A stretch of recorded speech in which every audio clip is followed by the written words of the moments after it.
새해가 이미 밝았습니다. 해가 바뀌면 바뀔수록 세상 살기가 너무 힘들어지고 있습니다. 믿음을 가지고 살면서도 너무나도 힘든 이 세상, 죄악된 세상을 바라보면서 때로는 너무 지치고 힘들 때가 많이 있습니다. 그래서 오늘 우리가 살아가면서 우리는 생각하기를 왜 이렇게 안 믿는 사람들이 일이 잘 풀리고 믿는 우리들은 이렇게 정말 답답한 생활을 계속 해야만 되나? 안 믿는 사람들이, 우상을 숭배하는 사람들이, 세상 사람들이 더 승승장구를 하게 되고 더 잘 되는 것을 보게 될 때 우리는 때로 낙심하고 좌절할 때가 있습니다.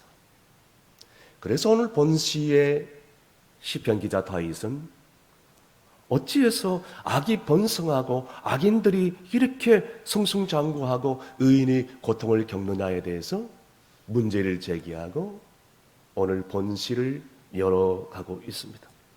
그런데 다윗은 생명의 위협과 그 핍박의 고통 속에서도 결국에는 악인은 형통하지 못하고 멸망하고 의인은 결국에 승리하게 되고 기업을 차지하게 된다는 결론을 내리게 됩니다. 그래서 일생 동안 함께 하신 신실하신 하나님에 대해서 감사하고 찬양을 돌리며 영광을 돌리는 이 신앙의 고백의 시가 바로 시편 37편인 것입니다. 오늘 이 본시를 우리가 묵상하면서 우리도 이 힘들고 죄악된 많은 세상 가운데서 어떻게 하면 행복한 삶을 살 수 있을 것인지, 정말 어떻게 하면 이 다윗처럼 위대한 신앙 고백을 할 것인지 오늘 말씀을 통하여 묵상할 때에 우리에게 들려주시는 세미한 음성을 들을 수 있기를 주의 이름으로 축원합니다. 첫 번째는 여호와를 기뻐해야 한다는 것입니다. 오늘 본문 4절 말씀 다 함께 있습니다. 또 여호와를 기뻐하라, 그가 내 마음의 소원을 내게 이루어 주시리로다. 아멘. 여러분, 우리 인생을 다 기쁘게 살기를 원합니다. 라면을 먹고 죽을 먹어도 평안하게 살기를 원하죠. 그런데 우리 인생이 살다 보면 모든 것이 내 뜻대로 되지 않을 때가 너무나 많이 있습니다. 문제는 우리의 기쁨의 근거를 어디에 두느냐가 중요한 것이죠. 우리의 행복의 조건을 어디에 두느냐. 많은 사람들은 돈 버는 것에, 그리고 높은 지위에 올라가는 것에, 그리고 명예를 얻는 것에, 세상에서 화오식을 하면서 잘 맞고 잘 사는 것에 기쁨의 근거를 두고 거기에 기쁨을 얻습니다. 그런데요, 그 기쁨도 어느 한순간 잠깐 찰나에 불과할 뿐입니다. 그 기쁨의 조건들이 우리 한순간에 물거품처럼 사라질 때 그 순간 누렸던 기쁨도 한순간에 싹 사라지고 마는 것입니다. 그런데 일찍이 사도 바울은 우리가 알다시피 복음을 전하다가 지하 감옥에 갇혔습니다. 얼마나 힘들고 어려운 시간들을 보내는지, 평상시에도 너무나도 추운 곳인데 빨가벗긴 채로 그 감옥에 투옥되면서 손발에 쇠고령을 채우면서 그 고통의 시간들을 보내게 됩니다. 추위를 이겨야 되고 제대로 먹지도 못하고 제대로 입지도 못하고, 심지어는 로마 군인들의 그 학대와 신문을 이기면서 감당할 수 없는 고통의 나날들이 이어질 수밖에 없었습니다. 그럼에도 불구하고 그는 빌립보 교인들을 향하여 편지를 썼는데 빌립보서 4장 4절 말씀에 교인들에게 이렇게 외치고 있습니다. 다 함께 읽습니다. 주 안에서 항상 기뻐하라. 내가 다시 말하노니 기뻐하라. 아멘. 따르겠습니다. 주 안에서 항상 기뻐하라. 내가 다시 말하노니 기뻐하라. 아멘. 여러분, 감옥에 있는 사람이 어찌 감옥에 밖에 있는 사람들에게 이렇게 기뻐하라고 외칠 수 있겠습니까? 그는 주님 안에서 말할 수 없는 기쁨과 평안과 안식을 누릴 수 있었기 때문에 이렇게 담대하게 감옥 밖에 있는 사람들에게 기뻐하라고 외치고 있는 것입니다. 여러분, 아무리 외적 환경이 부유하고 좋을지라도요, 내 영혼에 주님이 주시는 진정한 기쁨을 누리지 못하면 불행하고 고통스럽고 좌절할 수밖에 없는 것입니다. 그래서 사도 바울은 그런 심령들을 향하여 이렇게 외치고 있는 것입니다.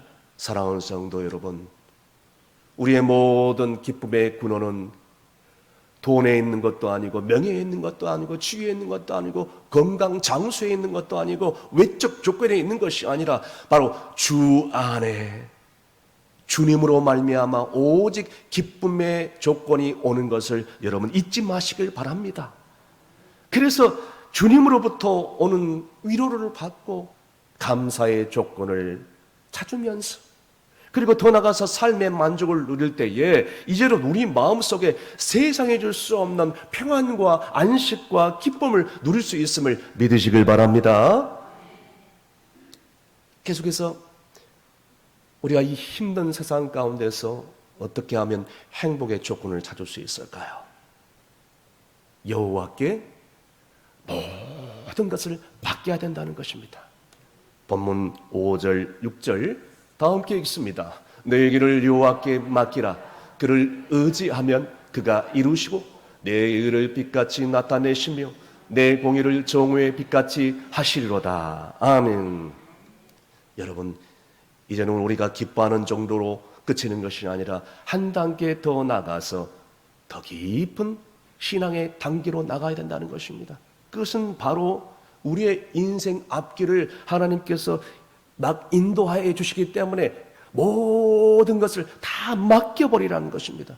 그리하면 우리의 앞길을 말씀에 나와 있는 것처럼 정오의 빛같이 환하게 인도해 주실 거다 말씀하고 있는 것입니다.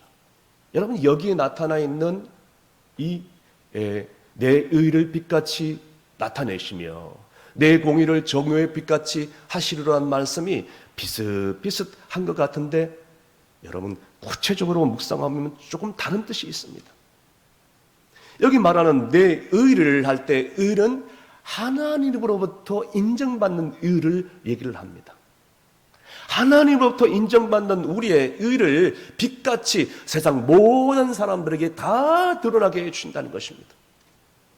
그리고 계속해서 내 고의를, 영어로 justice라는 그런 단어를 사용하고 있는데요, 이것은 사람에게 인정받는 그런 의를 얘기를 하고 있는 것입니다.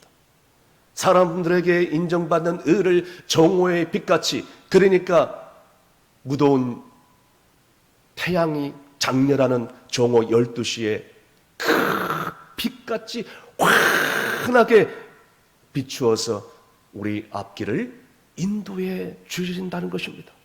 여러분, 그러므로 우리가 이 땅에 사는 동안 우리의 인생의 모든 문제들을 다 하나님께 맡기고 살아야 됩니다. 그런데요, 우리는 우리의 인생의 문제를 맡기지 못하는 것입니다. 근심하고 좌절하고 불안하고 두려워, 더 나아가서 자기 경험, 자기 지식, 자기 생각, 자기 능력으로 인생의 모든 문제를 해결하려고 이리저리 발버둥치니 얼마나 힘들겠습니까? 예전에 연쇄살인범을 잡아서 자백을 받아낼 때요, 과학수사대 심리수사관 범죄수사대가 투입이 돼가지고 그 연쇄살인범의 살인 자백을 받아냈을 때였습니다. 기자들이 인터뷰를 하면서 범죄심리수사관에게 이렇게 질문을 했어요. 이렇게 범죄자들의 그 심리를 쫙 깨트려 보시는데 아내 되시는 그 분이 참 같이 살기 힘들겠어요. 왜냐하면 이렇게 아내의 심리를 다 꿰뚫어 보니까 아내가 뭐 감출 수가 없지 않겠어요? 그랬더니 이 심리수사관이 이렇게 얘기를 했더랍니다. 그런데요, 기자님, 제 아내의 심리는 살면 살수록 더 모르겠네요. 이렇게 하는 것이. 우리 남편 되신 분들은 무슨 말인지 이해가 되실 것입니다. 여러분, 인간이 아무리 자기 능력, 자기 지식, 자기 경험으로 의학이 발달하고 과학이 발달하고 AI가 등장하고 최첨단의 어떤 그런 것들이 발전한다 할지라도 여러분, 인간이 알려고 해도 모를 수밖에 없는 것들이 얼마나 많은지 모릅니다. 우리는 1분 뒤의 일도 몰라요. 잠깐 우리가 어떤 사고를 당할지 누가 압니까? 잠시 후에 우리가 암에 걸릴 줄 누가 압니까? 조금 있다가 며칠 뒤에 사랑하는 사람을 잃어버릴지 누가 압니까? 몰라요. 이게 인간의 한계입니다. 그러나 우리의 인생길, 우리 하나님께서 예비해 주시고 인도해 주시고 정오의 빛같이 활짝 밝혀주시는데 주님 앞에 나와서 모든 것들 다 맡겨드리면 주님께서 알아 책임져 주신다는 것입니다. 그래서 베드로 사도는 베드로 전서 5장 7절 말씀에 이렇게 분명하게 약속을 해주고 있지 않겠습니까? 우리 다 함께 읽습니다. 너희 염려를 다 주께 맡기라. 이는 그가 너희를 돌보심이라. 아멘. 여러분, 이 말씀을 영어 성경으로 정확하게 보기 위해서 제가 보니까 그 뜻이 명확하게 나와 있습니다. 너희 염려를 다 주께 맡기라는 이 영어 단어를 보니까 이렇게 해석을 해놨어요. 내 앞길 두려워하고 불안하게 하는 생각들, 내 삶의 어떤 문제라도 주께 던져버려라. 이렇게 나왔습니다. 주님께 던져버려라. 모든 것을 던져버려라는 것이에요. 여러분, 던져버리면 우리 주님께서 맡아서 책임져 주시겠다 약속을 해주고 있지 않겠습니까? 그러므로 우리가 살아가면서 우리 인생의 모든 문제를 주님 앞에 다 맡기고 우리는 하나님 앞에 기도하면 우리 주님께서는 우리에게 가장 좋은 곳으로 응답해 주신 줄로 믿으시길 바랍니다. 그런데 우리가 기도하면서 의심하고 믿지를 못하고 이것이 응답될까 하면서 기도하니까 우리는 실망할 수밖에 없는 것입니다. 그런데 우리 주님께서는 우리가 기도할 때 우리에게 가장 좋은 곳으로 최상의 때에 최상의 좋은 곳으로 응답해 주시고 예비해 주시고 이끌어 주시는 줄로 믿으시길 바랍니다. 얼마 전에 제가 자주 가는 기도원에 올라갔더니 거기 화장실에 문구가 이 벽에 붙어 있었습니다.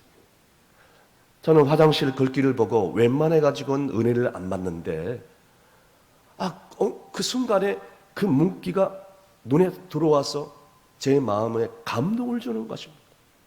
얼마나 은혜스러운지요.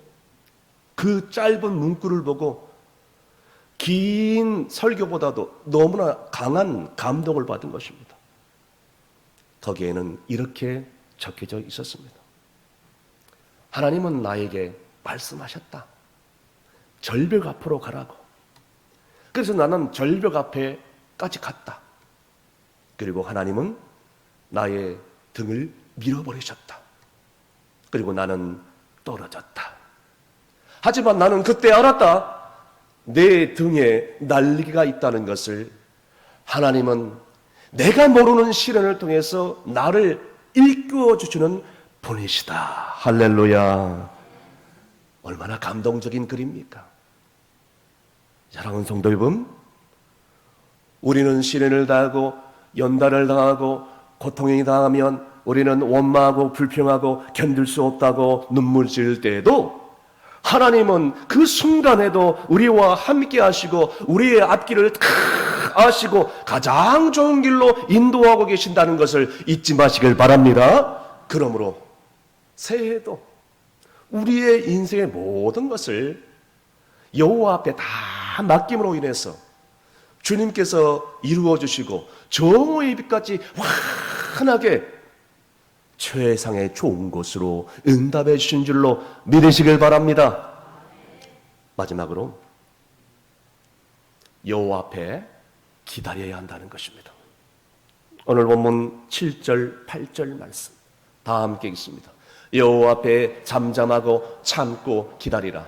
자기 길이 형통하며 악한 꾀를 이루는 자 때문에 불평하지 말지어다. 분을 그치고 노를 버리며 불평하지 말라. 오히려 악을 만들 뿐이라. 아멘. 사랑하는 성도 여러분, 오늘 본시를 지은 다윗이 악신에 걸려 자기를 쫓아오는 그 사울왕의 그 추적을 견디지 못하고 계속해서 이리저리 광야 속에서 추적을 당하면서도 한 일이 있습니다. 사랑했던 아들 압살롬이 반란을 일으켜서 칼날을 가지고 뒤쫓아올 때도 오늘 본시를 지은 다윗이 끝까지 한 일이 있습니다.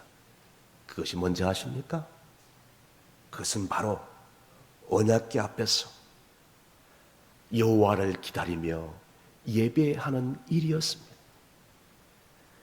언약궤 앞에서 제사를 드리고 예배를 드리고 원망하고 불평하지 않고 기다리고 또 기다렸더니 하나님께서는 그의 모든 것들을 다 해결해 주시고 전쟁에서 승리케 해주셨고 더 나아가서 나라가 번성케 해주셨고 잃어버렸던 지, 부, 명예, 영광, 물질까지 다 회복시켜 주셨고 더 나아가서 사랑했던 아들 솔로몬에게 놀라운 축복을 부어주신 줄로 믿으시길 바랍니다. 여러분, 오늘 말씀에 나와 있는 것처럼 우리는 조금이라도 원망하고 불평하는 것들을 벗어버리고 여호와를 기뻐하고 모든 것을 맡겨드렸다면 이제는 여호와 앞에 응답이 올 때까지 잠잠하게 언약궤 앞에서 다윗처럼 예배하면서 기도하면서 기다리고 참고 인내하라는 것입니다. 그런데 우리 생활 가운데 가장 약한 부분이 있는데 그것은 뭐냐면 인내하지 못하는 것이죠. 기다리지 못하는 것입니다. 그래서 오히려 주님 앞에 나아가시고 원망하고 불평하면서 왜 응답해 주지 않느냐고, 왜 저렇게 믿지 않는 사람들은 승승장구하고 자식들이 잘 되고 번성하고 축복을 받는데 왜 나는 왜 이 모양 이 꼴이냐고, 그렇게 원망하고 응답해 주지 않는다고 내 인생의 일들이 내 뜻대로 되지 않는다고 불평하고 원망할 때가 얼마나 많으셨습니까? 평소에 불만이 많은 한 교인이 치과에 찾아갔더랍니다. 이 썩은 충치를 하나 빼려고 하는데 이빨 하나 뽑는데 비용이 물어보니까 10,000원 달라고 해요. 그래서 치과 선생님한테 아니 선생님, 아니 이 하나 뽑는데 5분도 안 걸리는데 그거 10,000원을 받아서 되겠습니까? 하면서 불만을 선생님에게 부탁드리는 거예요. 그때였습니다. 의사 선생님이 그러합니다. 고객님, 빨리 뽑는 게 불만인 것 같으면 여러분 아주 천천히 뽑아드리겠습니다. 그래가지고 이 일을 가지고 밀었다가 당겼다가 돌렸다가 하면서 1시간 가까이의 일을 하나 뽑는데 1시간 이상 가까이 했는데 죽을 뻔했다고, 이 하나 뽑는 애 죽을 뻔했다고 그렇게 얘기를 하더랍니다. 여러분, 우리는 주님 앞에서 불평하지 않고 원망하지 않고 기다리면 우리 주님께서 내게 맞게끔 최상의 좋은 때 적절한 것으로 해결해 주시고 응답해 주시는데 우리의 생활 가운데 이로 인해서 내 옛자, 내 옛 성품, 내 옛 성격, 물질을 사랑하는 물욕, 세상 사랑하는 세상 욕심, 욕망, 그리고 하나님을 불신하는 불신, 더 나아가서 내 옛 자존심, 이것 때문에 우리가 연단받는 일이 얼마나 많이 있습니까? 그것이 깨어지고 부서지고 사라지도록 죽어지도록 그것이 온전히 하나님 앞에 되어질 수 있는 그 순간까지 우리를 계속해서 연단하고 있는 것입니다. 이제는 신앙으로 성숙한 사람들과 같이 주 앞에, 십자가 앞에서 우리의 모든 옛자, 옛 성품, 옛 습관들, 옛 성격, 옛 자존심이 십자가 앞에서 철저하게 죽어지고 깨어지고 부서져서 온전히 새해는 하나님께 드릴 수 있는 여러분이 되시길 간절히 바랍니다. 지구촌교회 원로 목사님인 이동원 목사님께서 짧은 이야기, 긴 감동이란 그 두 번째 저서에서 나온 그런 감동적인 이야기입니다. 여러분, 지구촌교회 이동원 목사님 웬만하면 다 아시죠? 이 이동원 목사님께서 전도사 시절 때였습니다. 처음으로 부흥회를 인도하러 갔을 때였습니다. 세상에 이 초년생 전도사 시절에 처음 부흥회를 인도하러 가는데 얼마나 준비를 많이 하고 얼마나 두렵고 떨리겠어요. 그래서 시골에 있는 작은 교회 부흥회를 인도하러 갔는데 세상에 부흥회를 인도하려고 하는데 교회에 가서 이제 말씀을 전하려고 하는데 비가 억수같이 쏟아지는지, 예배당이 얼마나 오래됐든지 비가 새요. 물이 뚝뚝 떨어집니다. 교인들이 몇 명 앉아있지 않아요. 그래서 너무나도 그냥 한숨밖에 나오지 않아서 말씀을 전하기 전에 통성기도를 하자고 이렇게 얘기를 했답니다. 여러분, 일찍이 여호수아가 전쟁을 할 때 태양아 머물러라 했을 때에 그렇게 기도했을 때 태양이 멈춘 것처럼 성도 여러분, 우리도 지금 비가 억수같이 쏟아지는데 지금 당장에 비를 멈추게 해달라고 우리 단절히 통성으로 주여 삼창하고 기도하시겠습니다. 주여 삼창하고 다 기도를 하는 것입니다. 그러면 비가 꺼쳐야 되잖아요. 비가 억수같이 더 쏟아지는 것입니다. 그러니까 기도하면서 이 빗소리가 계속해서 더 세차게 들려오니까 세상에 이 이동원 목사님이 그래도 부흥 강사인데 이렇게 비가 계속 오니까 능력 없는 종처럼 느껴지고 참 힘이 없는 종처럼 느껴지고 그래서 자존심이 상하고 체면이 구기는 그런 일이겠지 않습니까? 그래서 이동원 목사님 그때 전도사님이었죠. 더 열심히 이제 기도를 해야 되겠다 하면서 기도 제목을 순간적으로 바꾼 것입니다. 여러분, 비가 계속 오더라도 부흥에 지장이 없도록만 이렇게 해달라고 우리 다시 기도합시다. 우리 주여 삼창하고 기도합시다 하고서 다시 또 간절히 기도하는 거예요. 그럼에도 불구하고 비는 더 억수같이 쏟아지는 것입니다. 그런데요, 기도를 마치고 할 수 없이 이제 설교를 시작하려고 하는데 저 예배당 문을 벌컥 열고 이 동네 사람들이 우르르 막 몰려 들어오는 것입니다. 나중에 알고 보니까 그 부흥회를 하는 그 당시에 농번기였어요. 그러니까 마을 사람들이 늦게까지 일을 하다가 비가 억수같이 쏟아지니까 농사일을 하다가 쏟아지니까 어디 피할 데가 없어가지고 가까이에 있는 마을 교회로 전부 다 몰려왔더랍니다. 그래가지고 그날 동네 사람들에게 복음을 전하고 예수님을 영접하게 되고 그 동네가 복음화 되었다는 그런 놀라운 역사가 있다는 것을 간증하는 것입니다. 할렐루야. 그대로 이동환 목사님이 오랜 전도사 시절에 그때 일을 기억하면서 이렇게 고백을 하는 것이에요. 지난날 하나님께서 우리의 기도에 응답하지 않는 것 같이 보였지만 우리 하나님은 나에게, 우리에게 가장 좋은 것으로 주시는데 왜 그때 불안하고 초조하고 낙심하고 하나님께 다 맡기며 살지 못했는가? 그것이 그렇게 지금도 후회가 되더라는 것입니다. 사랑하는 성도 여러분, 우리가 일생을 살아가면서 여호와 하나님께 맡기지 못하는 이유가 무엇이겠습니까? 그것은 우리가 기도하면 하나님께서 가장 좋은 것으로 주신다는 그런 확신과 믿음이 없기 때문입니다.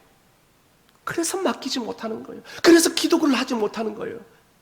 사랑하는 성도 여러분, 오늘 내가 정말 새해를 출발하면서 지금까지 내가 깨닫지 못하고 알지 못하고 하나님의 그 사랑을 잊어버리고 원망하고 불평하며 이런 일들이 계속 생기면서 살아왔다면 이제라도 하나님 앞에 잠잠히 침묵하며 기다리면서 하나님의 뜻을 바라볼 수 있기를 간절히 바랍니다. 그러면 주님께서는 가장 좋은 때 주님의 뜻대로 모든 것이 합력하여 선을 이루어 정오의 빛같이 환하게 신실하게 응답해 주실 줄로 믿으시길 바랍니다. 그래서 시편 기자는 오늘 제일 마지막 절 11절에 이런 약속의 확신을 말씀해 주고 있는 것입니다. 다 함께 읽습니다. 그러나 온유한 자들은 땅을 차지하며 풍성한 화평으로 즐거워하리로다. 아멘. 말씀의 결론을 내립니다. 사랑하는 성도 여러분, 지금도 이 세상이 흔들리고 악인이 형통하고 의인이 고난다 할지라도 주님을 바라보면서 기뻐하면서 내 인생의 모든 문제를 다 하나님께 다 맡기며, 그리고 더 나아가서 우리 인생의 모든 문제를 주님 앞에 맡기면서 주님 앞에 기도했다면 잠잠하게 기다리면서 우리 주님으로부터 세상이 줄 수 없는 행복의 조건, 감사의 조건을 찾아올 수 있기를 간절히 바랍니다. 그래야 할 때 마침내 우리의 인생의 모든 어려운 문제를 이제는 다 극복하고 승리하게 되고 다시 한번 우리의 삶 가운데 역사하시는 놀라운 하나님의 은혜로 말미암아 감사하면서 감격의 눈물을 흘리는 그런 새해가 될 수 있기를 주의 이름으로 축원합니다. 기도하시겠습니다. 신실하신 하나님 아버지, 감사합니다. 지난 세월 속에서도 주님의 손길이 닿지 않는 것이 하나도 없었는데 우리는 그 은혜를 잃어버리고 살 때가 얼마나 많이 있었습니까? 원망하고 불평하며 살고 있지 않습니까? 광야 같은 인생길, 주님의 은혜가 없이는 단 한순간도 살 수 없음을 이 시간 고백합니다. 새해에는 충성교회 모든 성도들에게 평강을 내려주셔서 여호와로 인하여 기뻐하게 하시고 여호와께 모든 것을 맡기며 여호와 앞에 기도했다면 잠잠하고 참고 기다리어서 주님이 주시는 진정한 행복을 모두 다 누릴 수 있는 아름다운 복된 삶을 누리게 하여 주옵소서. 예수님의 이름으로 기도합나이다. 아멘.